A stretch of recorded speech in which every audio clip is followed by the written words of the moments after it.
Siempre fui de esas mujeres que sostienen el mundo sin hacer ruido. Trabajé como empleada doméstica por más de 40 años, desde que me mudé del interior a la ciudad siendo aún joven. Crié a 5 hijos prácticamente sola después de que mi esposo muriera demasiado pronto, y durante décadas mi enfoque fue uno solo: darles a ellos lo que yo nunca tuve. Mi mayor orgullo fue haber conquistado con mucho sacrificio mi propia casa. Una casita sencilla, con jardín al frente, cocina soleada y espacio suficiente para respirar en paz. Cuando me jubilé, pensé que finalmente era hora de vivir para mí. Hice mis caminatas en el parque, intercambié recetas con las amigas por WhatsApp, retomé la costura. Por primera vez tenía rutina, silencio, libertad. Para algunos era poco, pero para mí era todo. Pero esa paz tenía fecha de vencimiento. Fue una mañana cualquiera, cuando Eliseo, mi hijo del medio, llegó con una sonrisa ladeada y un café en la mano. Se sentó frente a mí y empezó a hablar, como quien ya ha decidido todo. Él, su esposa Martina, los 2 hijos e incluso la suegra de ella, la tal Otilia, se iban a mudar a mi casa.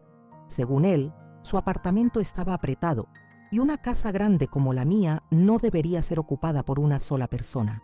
Me quedé callada, escuchando como siempre hice, pero por dentro algo se rompió.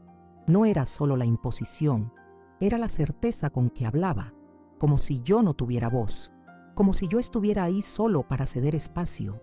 Y fue en ese momento, sosteniendo la taza con las manos temblorosas, que una parte de mí, la parte que siempre decía sí, comenzó a morir, y otra mucho más viva comenzó a despertar.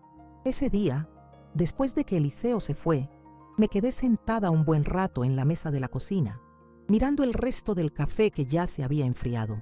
Mi cabeza daba vueltas con todo lo que él había dicho, pero lo que más me dolía no eran las palabras en sí, era el modo, la naturalidad con la que comunicó la decisión, la falta de espacio, para mi opinión, como si fuera obvio que yo renunciaría a mi vida para acomodar la de ellos. Yo, que siempre puse a todos delante, que nunca tuve una habitación solo para mí hasta después de los 60, que comía lo que sobraba, que decía sí aunque doliera. Sentí como si me estuvieran devorando viva una ola de pasado, como si todo mi esfuerzo hubiera sido en vano. Y lo peor, él creía que estaba haciendo un favor. «Usted va a tener compañía», dijo, como si fuera una bendición y no una invasión. Pero yo sabía exactamente lo que eso significaba. Yo sería la niñera de mis nietos, la ayudante de la nuera, la empleada silenciosa de la casa. Perdería mi paz, mi rutina, mi libertad, y nadie allí parecía importarles lo que eso me costaría. En ese momento decidí que no dejaría que eso pasara, pero no dije nada. Solo escuché, asentí con la cabeza y lo dejé ir pensando que todo estaba bien. Lo que él no sabía era que por dentro ya había empezado a planear mi fuga. Me tomó días procesar todo. Me encerré en mí misma, observando todo con más atención. Empecé a notar cómo poco a poco mi casa estaba siendo transformada incluso antes de que ellos se mudaran. Martina ya había dejado juguetes esparcidos en el balcón, diciendo que a los niños les encantó el espacio. Eliseo apareció con un colchón de una plaza que puso en el cuarto de atrás para agilizar la mudanza. Hasta la tal Otilia vino a echar un vistazo al cuarto al lado del mío, comentando que quizás sería mejor pintarlo de beige. Yo veía todo callada, por fuera serena, por dentro en llamas. Era como si me hubiera vuelto invisible dentro de mi propia casa. Empecé a dormir mal. Me despertaba en medio de la noche con la sensación de que me estaban empujando fuera de la vida que tanto luché por construir. Fue entonces cuando decidí que iba a actuar. No iba a pelear, no iba a llorar. Iba a salir por la puerta principal con dignidad. Empecé a buscar casas más pequeñas en barrios tranquilos. Llamé a una agente de confianza y pedí absoluto sigilo. Fui al banco, revisé mi jubilación, calculé todo. Cada paso dado con el cuidado de quien camina sobre vidrios rotos, pero en cada llamada, en cada visita a una nueva propiedad, sentía un hilo de fuerza volviendo a mí. Por primera vez en mucho tiempo, Estaba tomando una decisión solo mía, y eso, solo eso, ya me hacía respirar mejor. Logré vender la casa en menos de 2 meses. La agente fue discreta como pedí, y la compradora era una mujer viuda como yo, buscando un nuevo comienzo. Cuando cerré el negocio, firmé los papeles con las manos temblorosas pero el corazón liviano. Aún faltaba elegir mi nuevo hogar, pero ya tenía una favorita. Una casita de un solo piso en un barrio más apartado, tranquila, con un jardín pequeño, pero con mucho potencial. Era moderna, bien cuidada y sobre todo anónima. Allí nadie me conocía como la madre de Eliseo o la suegra de Martina. Eso era lo que quería. Desaparecer del radar, volver a ser solo Rosa. Hice todo con el cuidado de quien esconde un secreto precioso. Eliseo seguía apareciendo los fines de semana, hablando de la mudanza como si ya estuviera decidida. Llegaba a decir frases como, voy a mandar a cambiar la cerradura la semana que viene, o vamos a pintar ese pasillo de azul. Yo solo sonreía y cambiaba de tema, manteniendo la fachada. En algunos momentos pensé en contarles, pero sabía que, si lo hacía, enfrentaría un tsunami de chantajes emocionales. Apelarían a los nietos, a mi edad, a la soledad, que según ellos me hacía daño. Pero lo que me hacía daño realmente era sentirme obligada a renunciar a mi vida otra vez. Yo ya había dado todo. Ahora era mi turno. El día de la mudanza de ellos llegó sin aviso, al menos para mí. Eliseo me llamó a las 8 de la mañana diciendo que el camión ya estaba en camino, que todos estaban animados y que por la tarde estarían instalados. Yo estaba sentada en la sala, con la llave de mi nueva casa en el bolsillo y el contrato de venta firmado sobre la mesa. Sentí una mezcla de nervios y valor, como si estuviera a punto de saltar de un precipicio. A las 11 en punto, el camión se estacionó frente a la casa. Bajaron cajas, juguetes, maletas, hasta una cuna. Martina vino con el rostro iluminado, dando órdenes a los cargadores. Otilia apareció quejándose del calor, pidiendo un vaso de agua como si ya fuera residente. Los niños corrieron hacia el jardín, como si eso ya fuera territorio suyo. Fue entonces que me levanté, caminé hasta la reja y cerré el candado. Me quedé ahí, parada. Cuando Eliseo llegó, con la mirada confiada de quien cree que todo está resuelto, me vio allí y se extrañó. Preguntó por qué había cerrado la reja. Respiré hondo y dije, con toda la calma que pude reunir, porque esta casa ya no es mía, y ustedes no van a vivir aquí. El silencio fue instantáneo, el tipo de silencio que solo ocurre cuando algo irreparable se rompe. Eliseo no entendió al principio, pensó que estaba bromeando, luego que estaba confundida.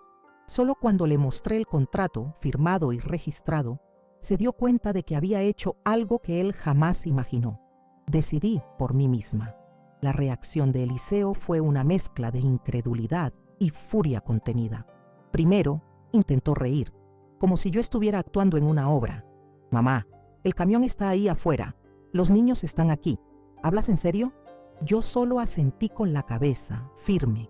Martina, que ya había bajado del auto con una bolsa de toallas, se detuvo a mitad del camino, mirándome como si me hubiera vuelto loca. ¿Cómo que vendiste la casa? ¿Para quién? ¿Sin avisarnos? Su tono era acusatorio, como si yo hubiera cometido un crimen. Eliseo empezó a levantar la voz. Dijo que yo era egoísta, que estaba enferma de soledad, que necesitaba compañía y que lo que estaba haciendo era una traición. Una traición. Esa palabra me golpeó como un puñetazo, pero no retrocedí.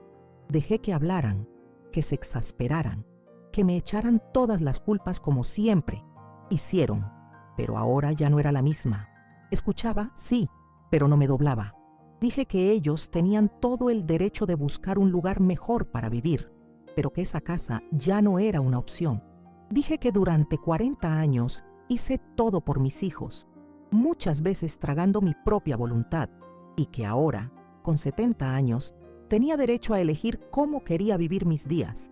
Dije que no debía explicaciones por haber vendido la casa, porque esa casa era mía, comprada con mi sudor, mi dolor, mi vida, y que nadie, absolutamente nadie, tenía derecho a decidir por mí dónde y con quién debía vivir. Los días siguientes fueron una tormenta. Eliseo volvió otras veces, cada vez con una estrategia diferente. Hubo llanto, hubo gritos, hubo amenazas. Un día apareció con un papel en la mano, diciendo que había consultado a un abogado y que la venta podía ser cuestionada, porque yo no estaba en plena cordura. Eso me hirió profundamente. Escuchar de mi propio hijo que quizás estaba volviéndome loca me hizo llorar después de que se fue, pero aunque llorara, no cedí. Hablé con mi propio abogado, que aseguró que todo estaba dentro de la ley, que tenía derecho absoluto sobre mis bienes y mi decisión. También recibí llamadas de familiares que nunca me buscaban. De repente, me convertí en tema de familia. Decían que estaba siendo radical, que estaba moviendo la estructura de todos, que necesitaba pensar en los nietos. Pero lo que nadie pensaba era en cuánto me anulé todos esos años, en cuanto renunciar se volvió mi segunda naturaleza, y que ahora, por primera vez, no quería ser la que se adapta, la que acepta, la que traga. A cada visita, a cada llamada, a cada chantaje, me sentía más fuerte. No porque doliera menos, al contrario, dolía mucho, sino porque sabía que ese dolor era de liberación. Era el dolor de arrancar una raíz muy antigua que me mantenía atada a un papel que ya no me correspondía. La mudanza a mi nueva casa ocurrió en una mañana soleada de lunes. Yo misma organicé todo. Contraté un pequeño camión. Empaqué mis cosas poco a poco, sin prisa, sin alboroto. Llevé conmigo lo esencial: mi ropa, mi máquina de coser, mis plantas preferidas y una caja con fotos antiguas, cartas y recuerdos que a nadie más le importan, pero que para mí guardan toda una vida. Cuando entré por primera vez a la casa nueva como dueña, sentí una paz que no experimentaba hace años. La casa era más pequeña, sí, tenía solo 2 habitaciones, una cocina integrada con la sala y un jardín atrás, donde cabían exactamente las sillas de hierro que heredé de mi madre, pero era mía. Y lo más importante, era libre. Nadie sabía dónde vivía, nadie me controlaba, nadie me esperaba con el delantal atado a la cintura. Los primeros días extrañé el silencio absoluto, pero poco a poco, ese silencio se fue convirtiendo en música. Volví a despertar a mi ritmo, a tomar café mirando las plantas, a coser sin que nadie me pidiera favores. Conocí a la vecina de enfrente, doña Amalia, que me ofreció pan de maíz en una cesta adornada con un servilleta de crochet. Nos encontramos varias veces y sin querer, nació allí una amistad tardía, pero valiosa. Con el tiempo, fui creando una nueva rutina: las idas al mercado, las caminatas por la cuadra, las tardes con la máquina de coser encendida y música bajita en la radio. Era una vida simple, pero era mía. Por primera vez en décadas, no estaba ocupando el papel de nadie, solo el mío. Los nietos tardaron un poco en venir. Al principio, Eliseo se empeñó en distanciarse. Dijo que estaba decepcionado conmigo, que yo había abandonado a la familia. Esas palabras aún resuenan de vez en cuando, sobre todo en la noche, cuando todo está más callado y uno recuerda lo que preferiría olvidar. Pero aún con la culpa que a veces me pincha, seguí firme. Sabía que no había hecho nada malo. Un mes después, recibí un mensaje de Martina diciendo que los niños extrañaban y querían verme. Respondí con calma, fijando una tarde de sábado. Ella trajo a los 2 y los ojos de ellos brillaron al ver mi nuevo jardín. Mostré dónde estaban los juguetes. Preparé un bizcocho de maíz y dejé claro: ahora la abuela vive aquí, y cuando vengan, será como invitados. No lo entendieron de inmediato, claro, son niños, pero sintieron el acogimiento, la seguridad, el olor del bizcocho calentito. Desde entonces comenzaron a venir con frecuencia, siempre con hora fija. Nada de visitas sorpresa ni invasiones. Y la relación con Eliseo, aunque dañada, empezó a reorganizarse. Poco a poco, parece entender que no perdí la razón. Solo recuperé mi voluntad, y que ser madre no significa estar siempre disponible, mucho menos renunciar a todo por obligación. Por primera vez, me mira con una mezcla de respeto y asombro. Y eso, confieso, es una de las mayores victorias de mi vida. Con el paso de los meses, fui notando cuánto mi identidad estaba aprisionada a la idea de ser la madre que todo aguanta. Era como si solo tuviera valor mientras estuviera disponible, mientras estuviera sirviendo. Y ahora, viviendo sola por elección, lejos de las exigencias y de los roles impuestos, comencé a reencontrarme. Descubrí que me gusta hacer pasteles con calma, sin que nadie pregunte si ya está listo, que amo escuchar boleros antiguos en la radio mientras coso, cosa que había dejado de hacer porque decían que era música de vieja.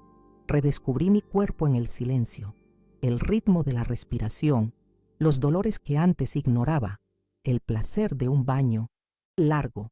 Empecé a cuidarme mejor. Pisé consultas que había postergado por años. Compré ropa nueva, más alegre, más ligera. Volví a usar labial color vino, como hacía cuando era joven. E incluso corté mi cabello bien corto, a pesar de las protestas internas que me decían que las mujeres de mi edad deben mantener cierto recato. Por primera vez en mucho tiempo, me sentí bonita. No para alguien, no para agradar, sino porque me miré al espejo y reconocí algo que andaba perdido. Mi presencia.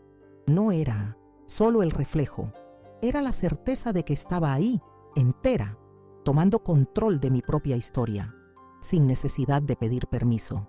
Claro que hubo momentos de duda. A veces al final de la tarde, me sorprendía pensando si exageré, si debería haber intentado hablar antes, si habría un término medio menos doloroso. Pero cada vez que esos pensamientos venían, recordaba la sensación de invisibilidad que me consumía en esa casa vieja. Recordaba cómo Eliseo tomaba decisiones por mí, cómo Martina, ya sé, apropiaba del espacio, como si yo fuera solo un detalle en la estructura de su nueva vida. Recordaba a Otilia quejándose del cuarto como si ya fuera suyo. Y entonces respiraba hondo y entendía que no exageré. Solo me elegí a mí misma. Por primera vez en décadas dije no. Y el mundo no se acabó. Lo que terminó fue el ciclo de sumisión disfrazado de cariño. Eso no significa que dejé de amar a mis hijos. Amo y siempre amaré. Pero aprendí que amor no puede significar borrarse a una misma, que ceder siempre, sonreír siempre, soportar todo en silencio no es prueba de amor. Es un boleto hacia el agotamiento.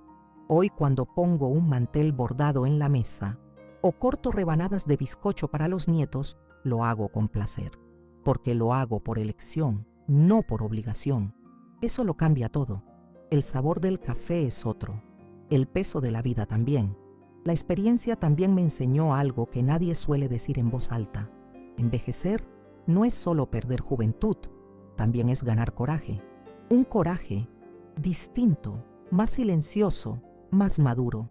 No es ese coraje de quien enfrenta el mundo con pecho abierto y puños cerrados, sino el de quien dice basta sin gritar, de quien cierra puertas con firmeza, sin necesidad de golpearlas.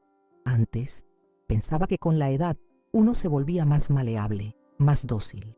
Y sí, en algunos aspectos, uno se vuelve más paciente, pero con el tiempo, uno también se cansa.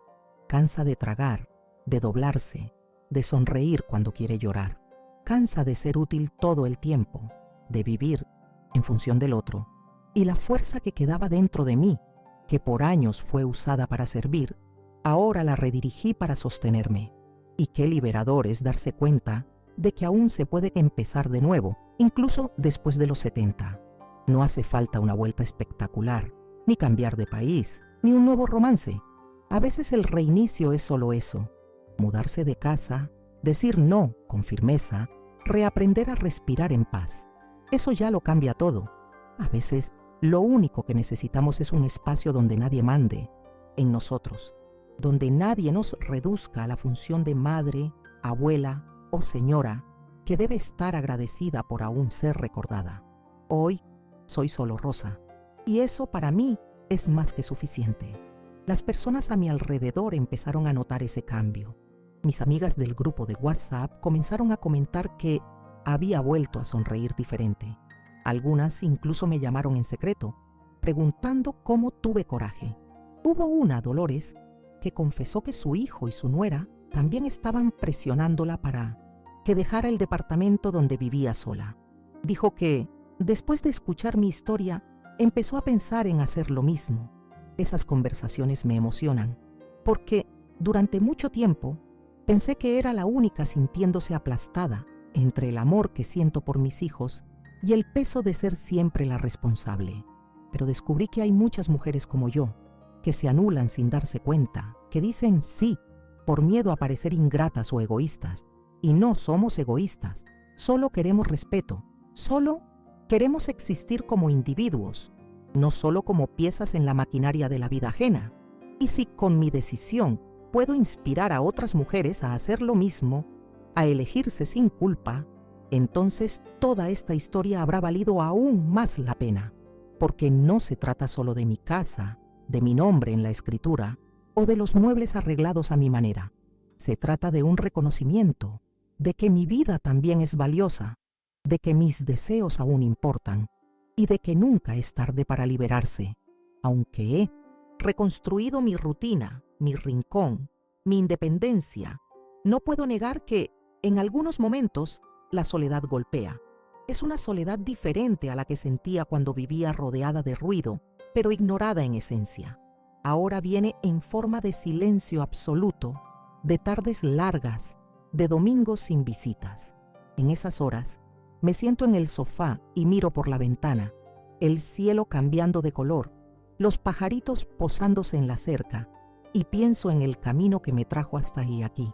Extraño, sí, una conversación, espontánea, un abrazo sin exigencias, una mirada que diga estoy aquí porque quiero, no porque necesito algo, pero esa falta no me debilita, me humaniza, me recuerda que vivir es un proceso continuo de adaptación y que extrañar no significa arrepentimiento.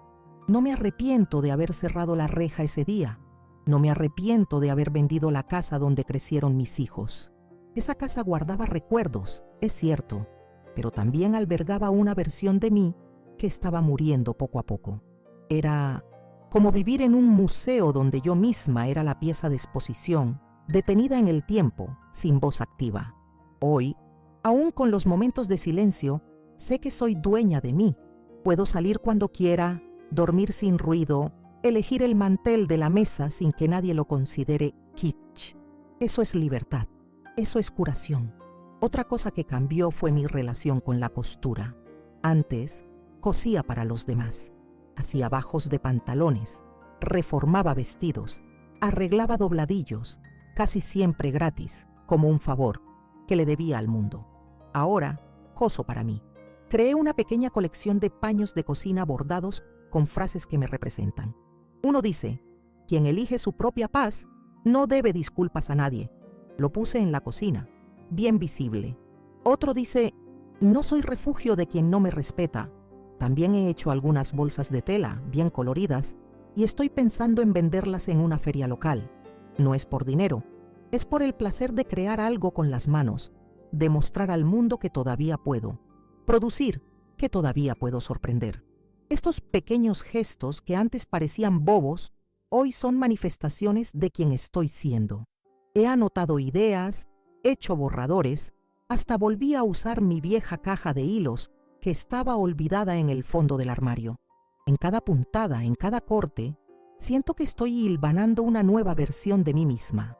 No la Rosa de antes, ni la madre incansable, ni la abuela siempre disponible, sino esta Rosa aquí, viva, consciente, entera. Y cada vez que termino, una pieza, siento que es como cerrar otro capítulo de esa historia antigua y abrir espacio para todo lo que aún puede venir. Hoy, cuando miro atrás, no veo solo una casa vendida o un cambio de domicilio. Veo un giro interno, profundo, casi silencioso, pero definitivo. Fue como si hubiera pasado toda la vida encajándome en las grietas que quedaban, tratando de no molestar, siendo útil para justificar mi existencia. Y en un momento determinado, decidí parar. No grité, no cerré la puerta de golpe, no hice escándalo, solo dije, basta. Y a veces, basta es la palabra más revolucionaria que una mujer puede decir, aún más después de los 70. El mundo espera que guardemos silencio con la edad, que nos convirtamos en figuras de fondo en las historias de otros. Pero yo decidí ser protagonista de mi propia vida. Eso no significa que todo fue fácil. Aún hay heridas, silencios en la familia, miradas atravesadas en encuentros más formales. Aún escucho, de vez en cuando, comentarios velados sobre cómo la abuela cambió o está un poco diferente desde esa historia. Pero está bien, que piensen lo que quieran. Yo sé lo que viví y más, sé lo que soporté. Y si hoy puedo caminar por la calle con la cabeza en alto, abrir mi puerta solo para quienes me tratan con respeto, dormir en paz sabiendo que estoy donde quiero estar, es porque elegí ponerme a mí misma en primer lugar. Finalmente, no sé cuánto tiempo me queda de vida. A los 70, uno aprende a no hacer muchos planes a largo plazo, pero sé que el tiempo que me queda lo viviré con dignidad. Aún quiero plantar girasoles en el jardín de atrás, aprender a hacer videos cortos con mis costuras, tal vez hasta contar mi historia en un grupo de mujeres de la tercera edad. Quiero seguir recibiendo a mis nietos con bizcocho y jugo fresco, a mi manera, a mi tiempo. Quiero reír con la vecina Amalia, intercambiar recetas y tal vez hasta viajar con ella a esa ciudad costera que ella siempre menciona. Quiero ser recordada no como una mujer que se dio hasta el final, sino como alguien que tuvo coraje para reinventarse cuando todos pensaban que ya no tenía nada que decir, porque siempre hay tiempo para empezar de nuevo. Y si puedo dejar un último mensaje para quien me esté leyendo ahora, sería este: no esperes que otros validen tu voluntad. No esperes que tus hijos, nietos o compañeros entiendan. Escucha tu propia voz. La misma voz que silenciaste por décadas todavía está ahí. Y cuando decidas escucharla, vas a descubrir lo que yo descubrí, que la libertad no tiene edad y que ser dueña de tu propia vida, aunque sea tarde, sigue siendo el regalo más grande que podemos darnos.